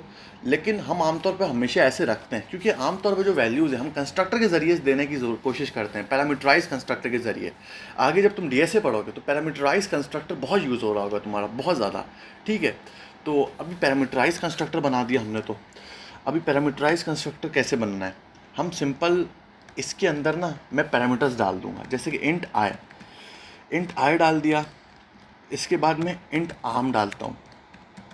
अब एक चीज़ देखो, आप बोले कि साहिल भाई एक बात सुनो, जैसे कि यहाँ पर तुमने आर्म, लेग्स एंड आइज एक साथ कर दिया, क्या मैं पैरामीटर्स के साथ ऐसा नहीं कर सकता? करके दिखा देता हूँ तुम्हें, अगर तुम्हें इतनी चुल है तो ये भी देख लो। आर्म डाल दिया और उसके बाद आर्म के अलावा लेग डाल दी, फिर उसके बाद डैश डाल के मैंने स्ट्रिंग डाला, स्ट्रिंग डाल के नेम डाल दिया। तो एक मसला क्या आ रहा है, मसला इन दोनों में क्यों आ रहा है? देखो मेरे भाई, ये सिर्फ वेरिएबल तक कॉन्सेप्ट ठीक था कि भाई तुम एक डेटा टाइप के अंदर मल्टीपल तुम डाल सकते हो, अगर तुम्हें पता है कि आई, आर्म, लेग तीनों इंटीजर डेटा टाइप हैं, तो इस तुम तीनों लाइनों पे लिखने की जगह अलग से इंट इंट इंट, तुम एक ही इंट के अंदर 3 डाल सकते थे वेरिएबल्स। लेकिन पैरामीटर ऐसा नहीं कहता, पैरामीटर कहता है चुप, मुझे एक सीक्वेंस, क्योंकि यहाँ तुम ना डेटा क्रिएट नहीं कर रहे हो, यहाँ तुम डेटा इनपुट कर रहे हो, एंड मुझे चाहिए एक सीक्वेंस में डेटा, यानी पहला जो मैं डेटा डालूंगा ना ब्रैक कॉमा से पहले, वो इंटीजर टाइप आई होना चाहिए। फिर उसके बाद कॉमा के बाद बेटा आर्म क्या है वो तो भूल जाएगा, पैरामीटर नहीं जानता कि भाई ये इंटीजर टाइप है, वो बोलेगा मुझे चाहिए पहले बता डेटा टाइप क्या है, बोलता अच्छा सेकंड में भी इंटीजर टाइप होगा, इंटीजर टाइप मेरे पास कोई डेटा डाल दो। फिर थर्ड में बोलेगा भाई लेग नहीं पता मुझे क्या है, मैं नहीं जानता कि भाई तुम्हारे इंट आर्म के साथ ही, यानी क्योंकि आर्म के अंदर तो मैं डेटा डाल रहा हूँ, इस लेग के अंदर क्या करूँ, लेग को इसलिए मैंने इंटीजर टाइप लेग डाल दिया। तो अब मैं डेटा इसी सीक्वेंस में डालूंगा, पहले इंटीजर वैल्यू, सेकंड लेग में भी इंटीजर वैल्यू डालेगी, थर्ड में अपनी, एंड उसके बाद नेम में तुम अपना स्ट्रिंग वैल्यू डाल दो। तो अब एक चीज़ देखो, यहाँ पर ये सब तो हो गया, अब इसके अंदर अभी भी क्या नाम है, इसके अंदर मैं अब कैसे वैल्यूज़ डालूंगा? क्योंकि अब तुम बोलोगे साहिल भी, अगर मैंने आई क्रिएट किया, क्योंकि आपने वेरिएबल और पैरामीटर दोनों को सेम नेम दे दिया है, अगर मैं आई क्रिएट करूँगा, ये तो मैं इसी के अंदर पैरामीटर के अंदर ही वैल्यू डाल रहा हूँ, क्योंकि तुम पता है आई, ये वाला आई जो है ना ये ज़्यादा पास है। तो अगर कल को मैंने वैल्यू डाली 5 इधर, तो 5 इधर जाएगी, इसमें जाएगी, और ये आप सोचोगे कि हाँ ये इसके अंदर चली जाएगी, नहीं, ये इसी के अंदर वापसी रह जाएगी, यानी कोई तुम्हारे पास रिजल्ट आएगा ही नहीं। तो तुम कैसे डिस्टिंग करोगे कि भाई भले मेरा पैरामीटर एंड वेरिएबल सिमिलर है, लेकिन मेरे पैरामीटर को मैं अलग डिस्टिंग करूं एंड जो वेरिएबल है उसको अलग डिस्टिंग करूं? तो तुम ये लिख सकते हो, तुम दिस कीवर्ड का इस्तेमाल करके ये कर सकते हो। इसे कहते हैं दिस कीवर्ड। अब ये जो बोलेगा भाई ये क्या बोलता है दिस कीवर्ड, ये बोलता है ये जो आय है ना, ये आय, ये मेरा वेरिएबल का आय है, और ये जो आय है इसके साथ अगर दिस नहीं लगा तो ये मेरे पास पक्का पैरामीटर है। पैरामीटर के अंदर वैल्यू आएगी, वैल्यू इधर आ जाएगी, वो वैल्यू मेरे इस आय के अंदर जाएगी। वो आय क्या है मेरे पास, ये वाला वेरिएबल है। यानी अगर मैं 2 यहाँ पर डालता हूँ कंस्ट्रक्टर के अंदर, तो कंस्ट्रक्टर का 2 इधर इस पैरामीटर में आएगा, वो पैरामीटर इस आय को देगा 2, और वो पैरामीटर जिस आय को 2 देगा वो तो एक वेरिएबल है, तो वेरिएबल में हम ऑटोमेटिकली वैल्यू डाल देंगे। तो ऐसे ही सिस्टम मैं यहाँ पर कर देता हूँ कि मैं यहाँ दिस डालता हूँ, दिस डालने के बाद मैं आर्म्स डाल देता हूँ, इक्वल्स टू आर्म लगा देता हूँ। सही है, आर्म। अच्छा, एक चीज़ देखो, यहाँ पर अब मैं क्या कर सकता हूँ, यहाँ मुझे दिस की ज़रूरत नहीं है, क्योंकि यहाँ देखो, यहाँ जो मेरा वेरिएबल है वो है आर्म, मतलब यहाँ पर जो पैरामीटर है वो है आर्म, और वेरिएबल आर्म्स है। तो मतलब अगर यहाँ पर वैल्यू डालूंगा ना, वो वैल्यू इधर ही चली जाएगी, क्योंकि आर्म नहीं है, ये आर्म एंड आर्म्स है। तो फिर अगर ये आर्म्स हुआ ना, यहाँ पर भी आर्म्स कर दो, यहाँ पर भी आर्म्स, फिर मुझे यहाँ दिस कीवर्ड की ज़रूरत पड़ेगी। अब आप बोलेंगे साहिल भाई इतनी ख्वारी क्यों करनी? साहिल भाई इतनी ख्वार थोड़ी है हम लोग, हम सिंपल पैरामीटर का नाम दूसरा रख देंगे एंड वेरिएबल का दूसरा। मैं कहता हूँ कोई मसला नहीं मेरे भाई, तू बड़ा बेहतरीन काम कर रहा है। जूते खाएगा, जूते खाएगा। मैंने ये हम बनाते क्यों, हम ऊप यूज़ क्यों करते हैं? ऊप इसलिए यूज़ करते हैं कि हम इस, जैसे कि मुझे पता है मुझे बार बार डिफरेंट वेरिएबल्स थोड़ी क्रिएट करने हैं। अब कि मेरे कंपाइलर को भी याद रहेगा कि भाई ये 4 ही वेरिएबल्स हैं, इन्हीं में सारा काम चल रहा है। कल को मैं यहाँ डिफरेंट पैरामीटर्स कर दूँ तो मेरे कोड में जोर नहीं पड़ जाएगा?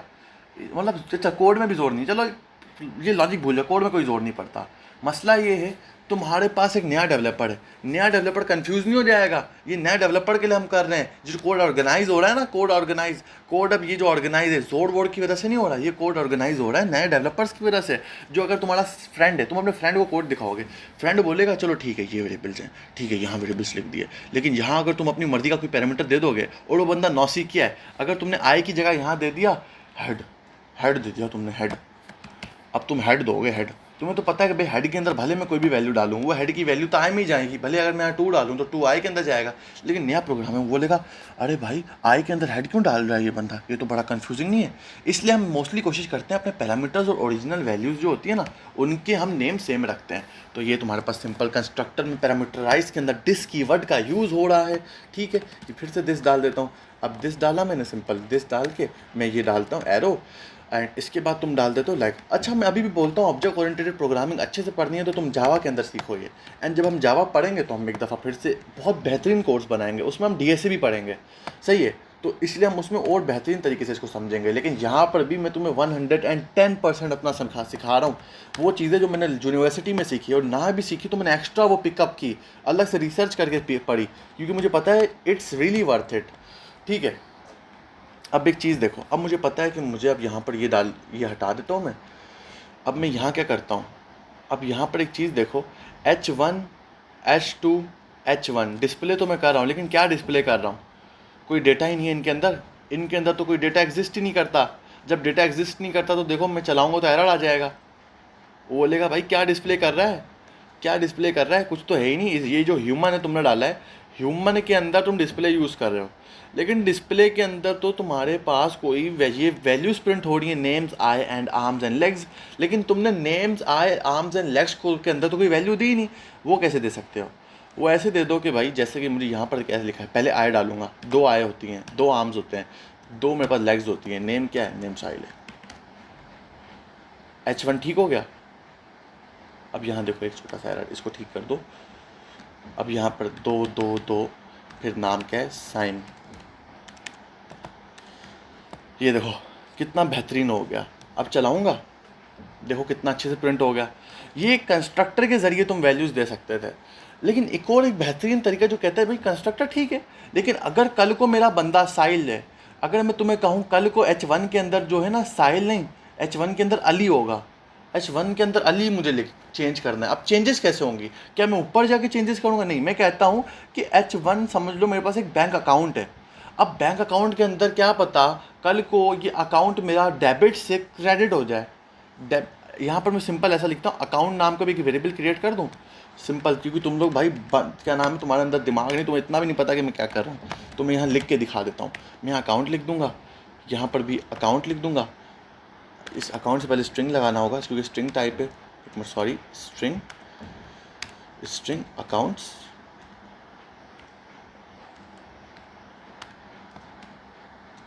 स्ट्रिंग अकाउंट की स्पेलिंग सही लिखी है मैंने, ठीक है। स्ट्रिंग अकाउंट, एक तो ये अकाउंट टाइप ए से इतने ज़्यादा हमारे पास लाइब्रेरीज हैं कि मुझे इनको यूज़ करते हुए थोड़ा ध्यान रखना पड़ रहा है। दिस, ये ए नहीं लगाया, अकाउंट। अब जो मेरे पास साइल है, साइल का अकाउंट क्या है मेरे भाई, साइल का अकाउंट किस टाइप का है, साइल का अकाउंट है, देखो अब देखो एक और एक जब पैरामीटर लगा दिया। ये कंस्ट्रक्टर में बहुत बड़ा मसला है। मसला ये है कि भाई मुझे ना पैरामीटर्स देने ही पड़ेंगे। अगर यहाँ मैंने छः पाँच पैरामीटर्स लिखे ना, तो यहाँ मुझे नहीं चाहिए, भले कभी क्या पता साइल के पास अकाउंट हो ही ना, लेकिन साइल को भी अकाउंट की इन्फॉर्मेशन देनी पड़ेगी। भले उसने बैंकिंग में अकाउंट जब अपने आप को रजिस्टर ना कराया, तब भी कंस्ट्रक्टर के अंदर उसको पूरे जितना कंस्ट्रक्टर बना ना, उतना तुम्हें कंस्ट्रक्टर के अंदर ना लिखना ही पड़ेगा। इसका भी सोल्यूशन मैं तुम्हें बताता हूँ। अब हम कंस्ट्रक्शन ओवरलोडिंग करेंगे, जिसके अंदर इसका सोल्यूशन होगा कि कहीं पर मैं 5 पैरामीटर्स यूज़ करूँ, कहीं पर 4। सही है। तो अभी वीडियो देखते हैं क्या कितनी बड़ी हो गई। भाई साहब वीडियो तो काफ़ी बड़ी हो रही है। तो भाई वो मैंने कहा वो इतना छोटा कॉन्सेप्ट है, लेकिन काफ़ी मज़े का कॉन्सेप्ट है। उन कॉन्सेप्ट को जब तुम पढ़ते हो तो तुम्हारा कॉन्सेप्ट बड़े होते जाते हैं। अच्छा, अभी मैंने बेतों की बात कर दी छोटा कॉन्सेप्ट बोल के। चलो ऐसा करता हूँ, यहाँ पर अकाउंट में रख देता हूँ डेबिट अकाउंट है। अब ये अच्छा, इसका ये जो वाला मसला है ना, इस मसले को हल करें। इस मसले को हल करने के लिए पता है तुम क्या कर सकते हो, तुम कंस्ट्रक्टर ओवरलोडिंग कर दो। तुम कह दो अल्ट ऐसे कर देता हूँ, एक और एक कंस्ट्रक्टर बना दो, एंड वहाँ पर ऐसा कर दो, वहाँ पर तुम ना सिर्फ 4 पैरामीटर्स रखो। अब अगर मेरे बंदे के पास 4 पैरामीटर्स है ना, 4 पैरामीटर्स हैं, तो ये वाला कंस्ट्रक्टर यूज़ होगा। अगर मेरे ऑब्जेक्ट के पास 5 पैरामीटर्स दे रहा है, वो ये वाला यूज़ होगा। अगर मेरा ऑब्जेक्ट कोई पैरामीटर देना ही ना चाहे, तो मैं ऐसा करता हूँ, या अब मुझे मैन्युअली डिफ़ॉल्ट कंस्ट्रक्टर बनाना पड़ेगा। क्योंकि देखो मैंने जैसे तुम्हें बताया, एक बार कंस्ट्रक्टर बन गया ना, तो अब हम उसी कंस्ट्रक्टर को देखेंगे। डिफ़ॉल्ट तो तब यूज़ हो रहा था कि भाई अगर मैं या तो ऐसे डिफ़ॉल्ट लिख दूं, या फिर मैं कोई कंस्ट्रक्टर बनाऊं ही नहीं ना, तब ये वाला डिफ़ॉल्ट ऑटोमेटिकली यूज़ हो रहा था। लेकिन जब मैंने एक बार ये कंस्ट्रक्टर बना दिया, तो मुझे सारे कंस्ट्रक्टर्स बनाने पड़े, सारों को 5 देना पड़ा। फिर मैंने उसके साथ ये वाला कंस्ट्रक्टर बना दिया जिसके अंदर 4 है वैल्यूज़ हैं, तो मुझे मैं 4 दूँ 5 दूँ, मेरी मर्ज़ी। लेकिन अब मसला क्या होगा, मुझे अगर कोई खाली रखना हो कंस्ट्रक्टर, क्या पता मेरे पास हो ह्यूमन, मेरे पास ह्यूमन हो साइल, ह्यूमन हो H2 को चाहिए कि भाई मैं कंस्ट्रक्टर खाली रहूँगा। नहीं H2 नहीं, आई एम सॉरी, एक वेरी ऑब्जेक्ट के सिमिलर नेम्स ना रखा करो। अब ये है, सही है, H3। अब H3 है, H3 में अब तुम देखो एरर क्यों नहीं आ रहा, क्योंकि अभी मैंने यहाँ डिफ़ॉल्ट रखा हुआ है। यहाँ ये करता हूँ, एरर आ जाएगा, एरर आ गया, एरर आ गया। बोलेगा भाई क्या तू क्या कर रहा है, खाली क्यों छोड़ रहा है, या तो 4 वैल्यूज दे या 5 दे। तो यहाँ मैं कहता हूँ कि मैंने कहा चल भाई ओवरलोडिंग कर दे, जैसे हमने ओवरलोडिंग करते हुए 2 कंस्ट्रक्टर्स बना दिए, यहाँ 3 बना दो, एक डिफ़ॉल्ट छोड़ दो। अब मेरी मर्जी, या तो मैं खाली छोड़ूँ, या 5 वैल्यूज़ दूँ, या 4 वैल्यूज़ दूँ। ये कंस्ट्रक्टर ओवरलोडिंग है। कंस्ट्रक्टर ओवरलोडिंग का भी कॉन्सेप्ट सीख लिया तुमने, ठीक है। लेकिन हम लोग आमतौर पर पता है क्या कोशिश करते हैं, हम या तो डिफ़ॉल्ट कंस्ट्रक्टर छोड़ें, या एक ही पैरामीटराइज कंस्ट्रक्टर बनाएं।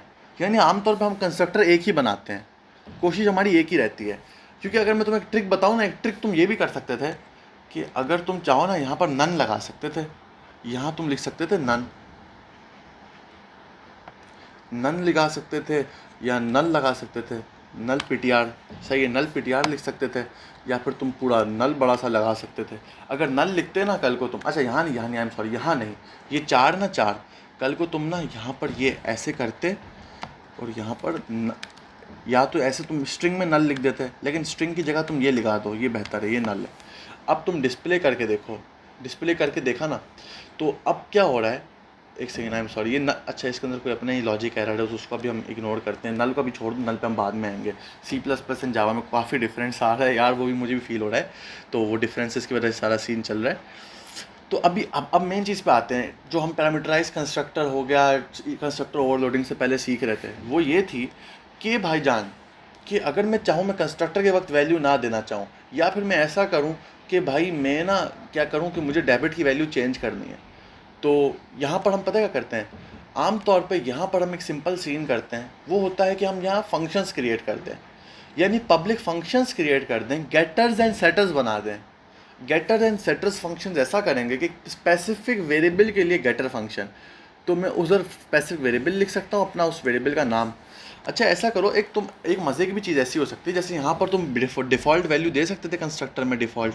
तो कल को अगर तुमने पता क्या किया, जैसे कि कल को अगर तुम्हारे पास एक ही कंस्ट्रक्टर है ना, और 4 पैरामीटर वाला है, तो तुम यहाँ सिर्फ डिफ़ॉल्ट वैल्यू दे देते ना यहाँ पर तुम, तो भले कल को मेरा बंदा ना एक खाली कंस्ट्रक्टर होता उसके पास, खाली H3 होता, तो H3 भी होता ना, तो H3 ही चल जाता, मुझे लिखने की ज़रूरत ही नहीं पड़ती, क्योंकि मुझे पता है ऑटोमेटिकली डिफ़ॉल्ट वैल्यूज़ तो दी हुई ना मैंने कंस्ट्रक्टर को। तो ये हमारे पास एक अच्छा तरीका है कंस्ट्रक्टर ओवरलोडिंग से बचने का। सही है, ये भी तुम कर सकते थे। डिफ़ॉल्ट में यहाँ तुम नल लिख देते, सही है ना, वो तुम कर सकते थे। तो कल को मेरे बंदे की मर्जी है 4 लिखूँ, 3 लिखूँ या खाली छोड़ दूँ। अगर खाली छोड़ दूंगा सब में नल आ जाएगा, नन आ जाएगा। अब मेन ट्रैक्स, अब यहाँ गेटर्स एंड सेटर्स, क्योंकि अगर देखो आमतौर पे मैं कहता हूँ मुझे ना कंस्ट्रक्टर से वैल्यू दे दी, चलो अच्छा है, लेकिन कंस्ट्रक्टर की वैल्यू चेंज करनी है, या कंस्ट्रक्टर में मैंने कोई वैल्यू नहीं दी, डिफ़ॉल्ट वैल्यूज़ दे दी, या खाली छोड़ दिया मैंने कंस्ट्रक्टर, अगर मेरे पास ये ओवरलोडिंग हो रहा है तो खाली मैंने कंस्ट्रक्टर छोड़ दिया, मुझे वैल्यूज़ देनी है तो मैं कैसे दूँ। कंस्ट्रक्टर के अलावा तुम दे सकते हो वैल्यूज़ अपने वेरिएबल्स को प्राइवेट रखते हुए। तुम यूज़ कर सकते हो simple getter and setter. Getter में तुम ऐसे कर सकते हो, एक डेटा टाइप दे सकते हो, गेटर के अंदर डेटा टाइप देते हो इंट, डेटा टाइप तुमने इंट दे दिया, एंड तुम लिख देते हो गेट, अपनी मर्जी से, वैसे नाम तुम कोई भी फंक्शन का दे सकते हो, गेट नेम लिख दिया। पता फिर क्या किया, गेट नेम के अंदर मैं डाल देता हूँ इंट नहीं, string name, and I am sorry, ये रिटर्न भी स्ट्रिंग टाइप ही करेगा, जाहिर सी बात है।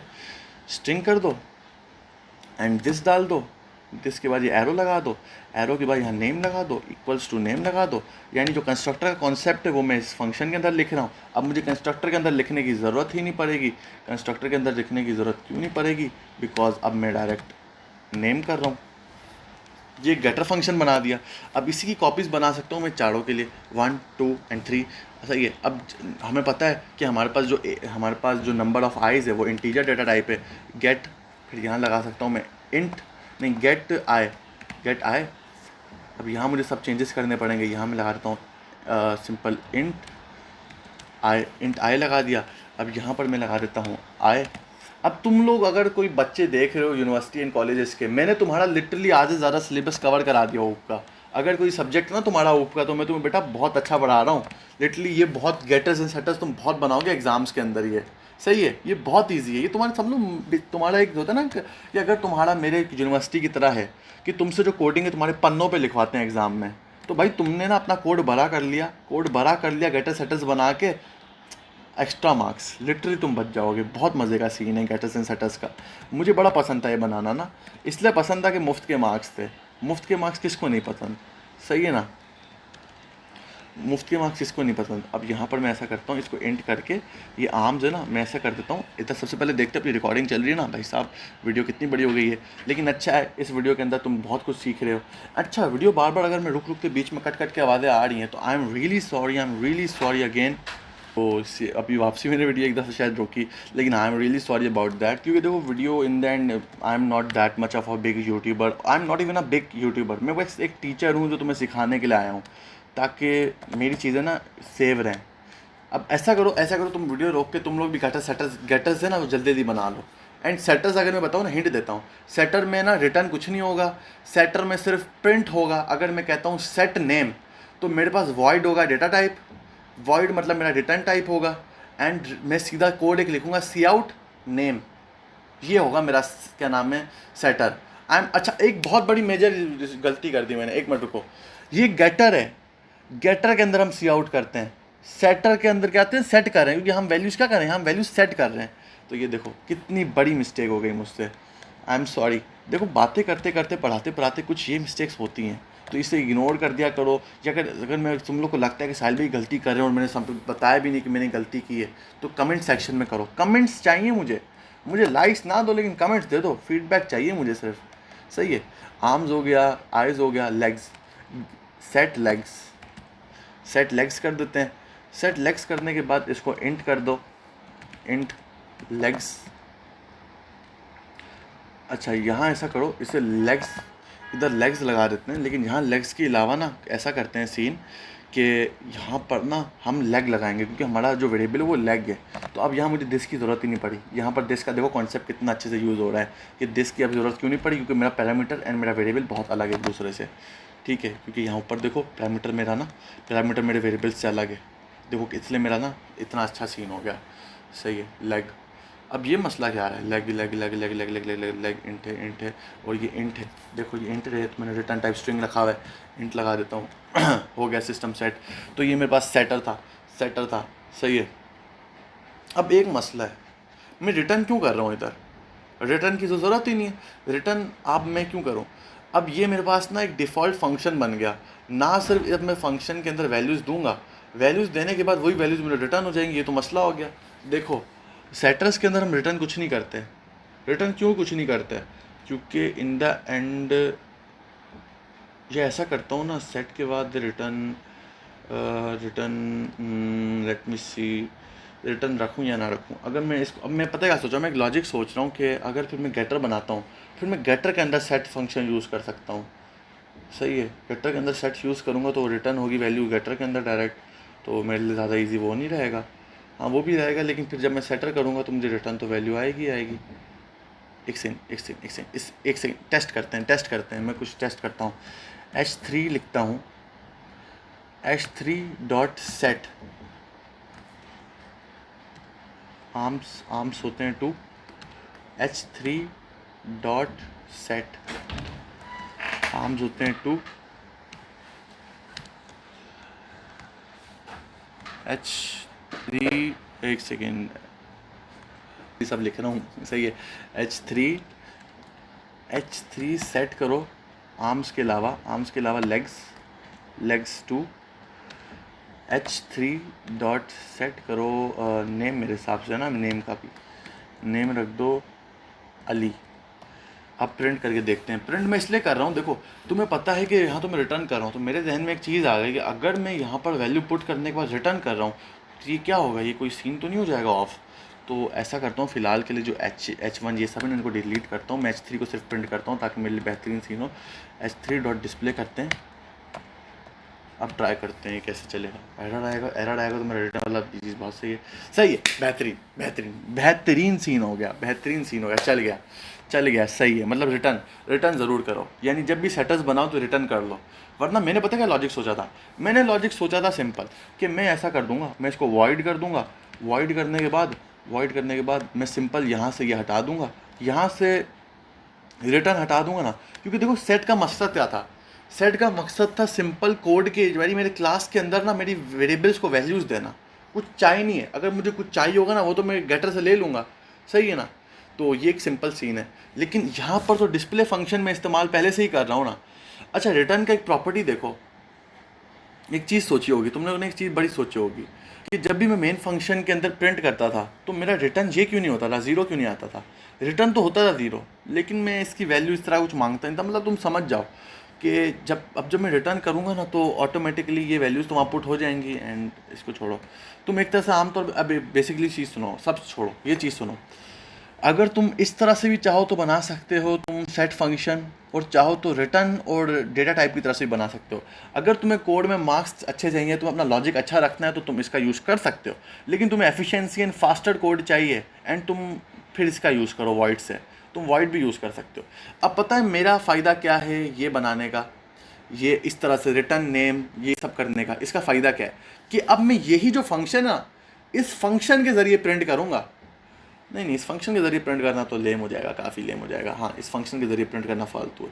ये फंक्शन मैं किधर यूज़ कर सकता हूँ, लेट मी सी। ये फंक्शन मैं यूज़ कहाँ कर सकता हूँ, नहीं छोड़ो, इसका मैं आगे जाके देखूँगा। अब जो गेटर सेटर के अलावा ना, अब मैं गेटर बनाता हूँ। गेटर बनाना बहुत ईजी है। गेटर बनाने के लिए ना तुम सिंपल लिखो,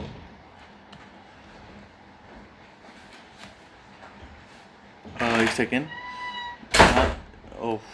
ओके, आई होप वो चीज़ ना सुनी हो। देखो यही तो मसला है, प्राइवेसी नहीं है अपने पास वीडियोस बनाने के लिए सही से।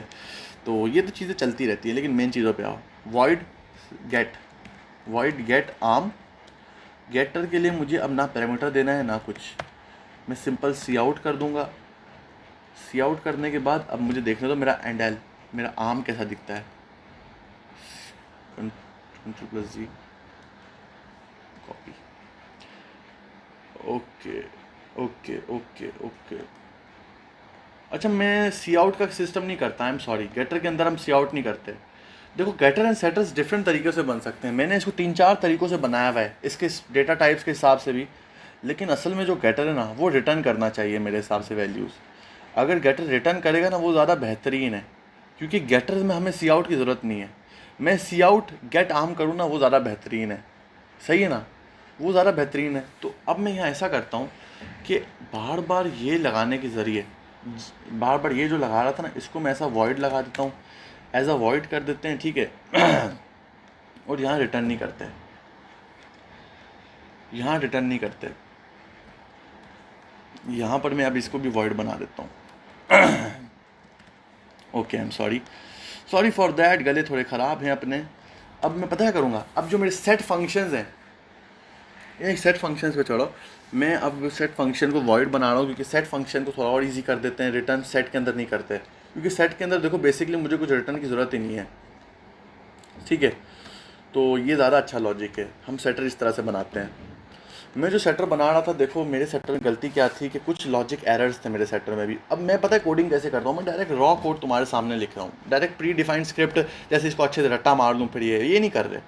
अपनी जितनी अंदर की जितनी भी नॉलेज है वो सब तुम्हें देंगे, हाँ, और उसमें जो गलतियाँ होंगी वो तुम्हें बताएंगे भी। अब ये देखो, ये चारों बन गए। अब जो रिटर्न टाइप है ना, आम इंट रखते हैं, और यहाँ पता क्या करते हैं, यहाँ सीधा रिटर्न करते हैं, रिटर्न कर देते हैं दिस डॉट आर्म्स, यानी सीधा वेरिएबल रिटर्न करते हैं।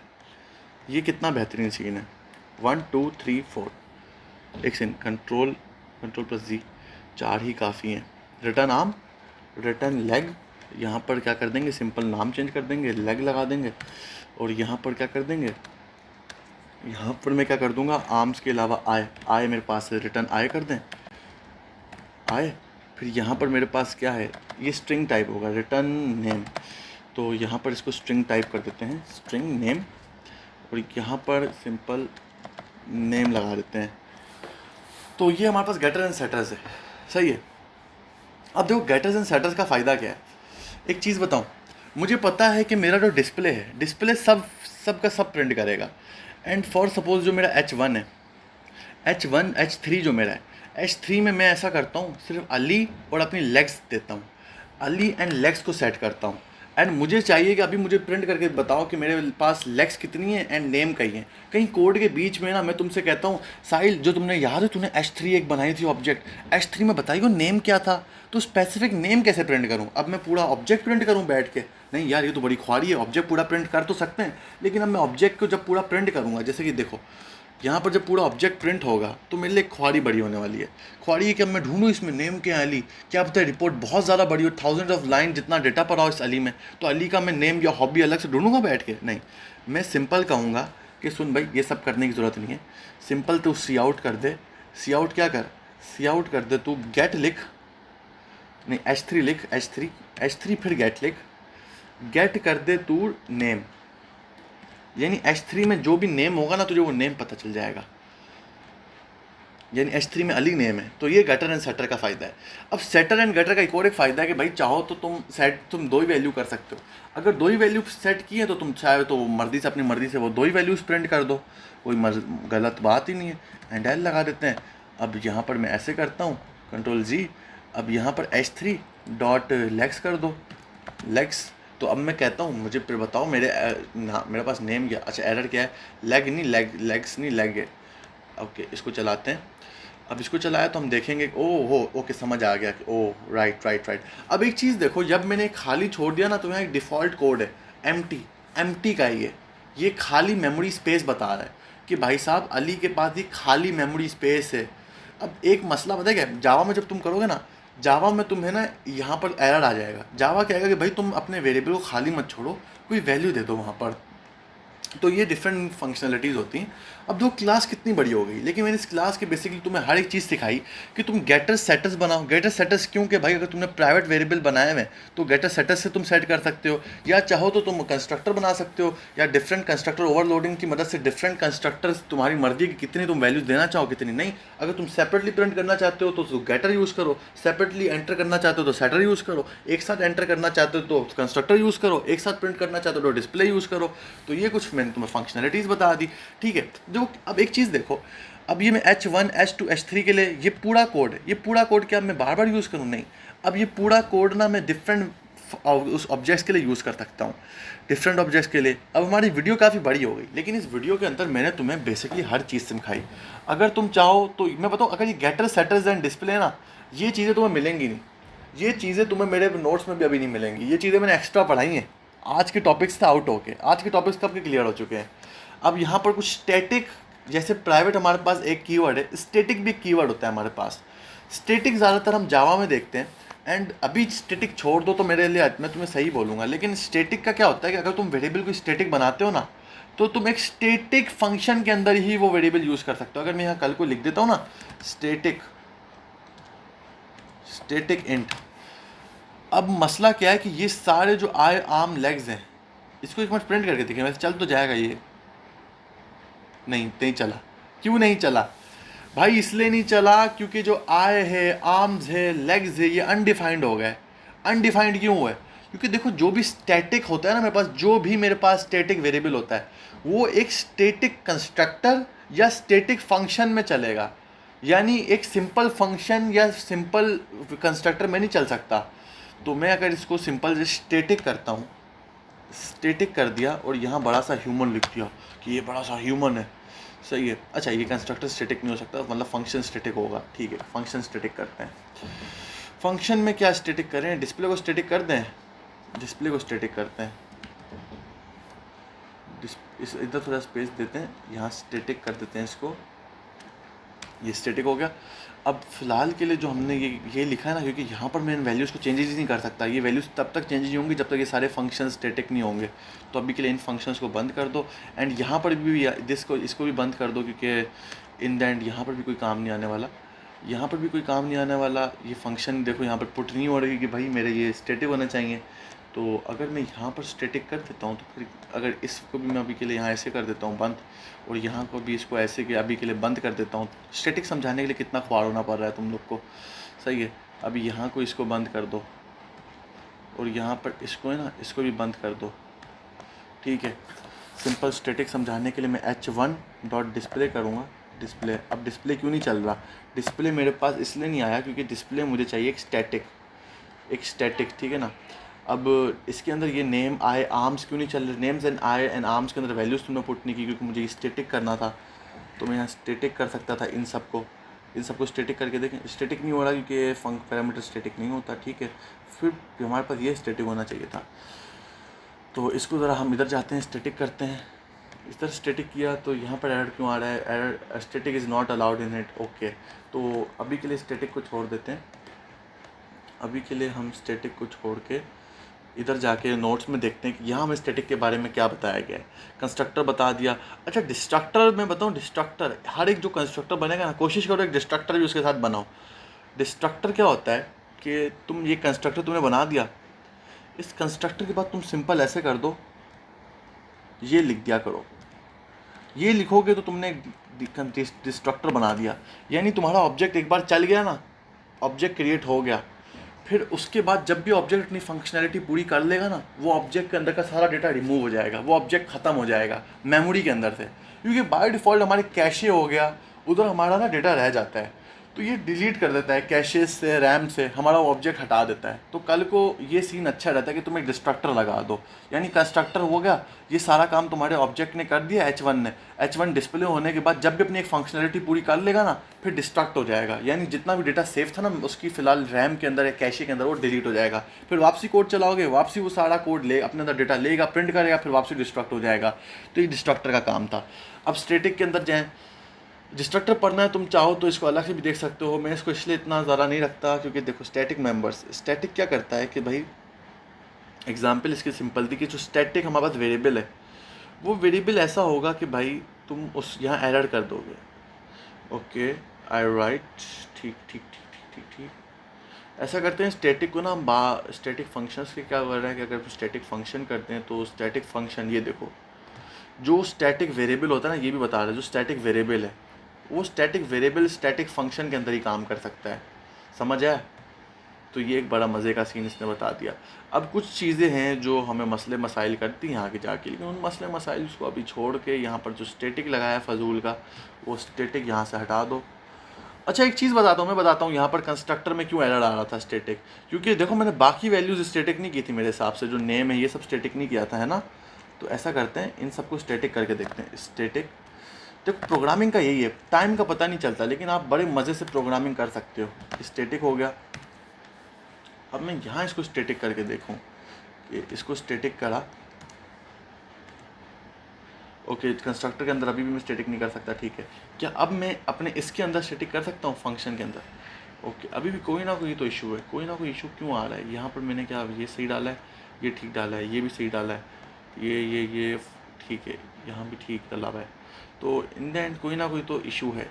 हम ये इशू ऐसा करते हैं, अपना कॉपी करके ना जेमिनाई को देते हैं। जेमिनाई से जल्दी जल्दी समझते हैं कि हमारे कोड के अंदर ही क्यों आ रहा है, वहाँ नोट्स में तो ठीक है। What's explain static, explain static लगा के इसको कोड दे दो। इस कोड दे दिया, हमारे पास सिंपल ये आ गया। ये कहता है क्लास ब्लूप्रिंट लाइक ह्यूमन, ठीक है। इसने स्टैटिक का, इसने कहा डिक्लेयर, अगर आप अपने वेरिएबल्स को स्टैटिक करते हो, वेरिएबल्स को स्टैटिक कर दिया तुमने, ठीक है। तो यहाँ पर assign values to string variables, ठीक है, स्ट्रिंग वेरिएबल्स को तुमने असाइन कर दी वेरिएबल्स, एंड सभी ठीक है मेरे हिसाब से। ये तो वही जो हमने अभी तक लिखा।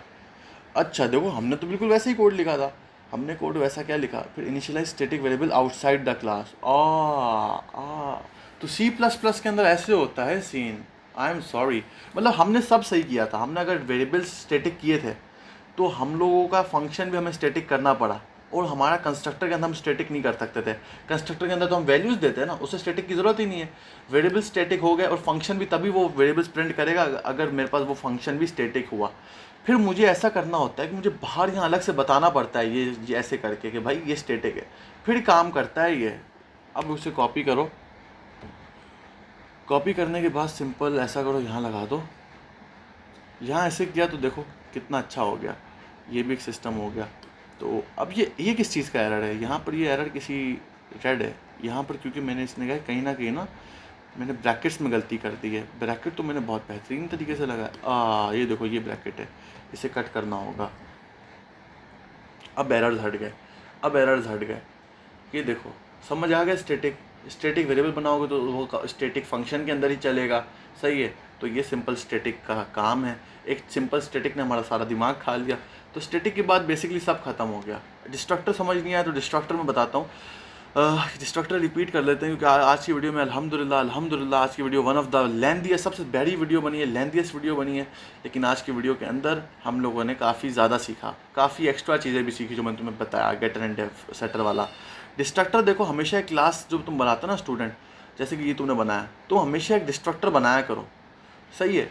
कंस्ट्रक्टर अलग है, डिस्ट्रक्टर अलग है। कंस्ट्रक्टर, जब मैंने कहा ना हमेशा एक कंस्ट्रक्टर बनाओ, तो साथ अगर तुम एक डिस्ट्रक्टर बनाओगे ना, तुम्हारे कोड की एफिशिएंसी बस इंक्रीज़ हो जाएगी, ये अच्छी बात है।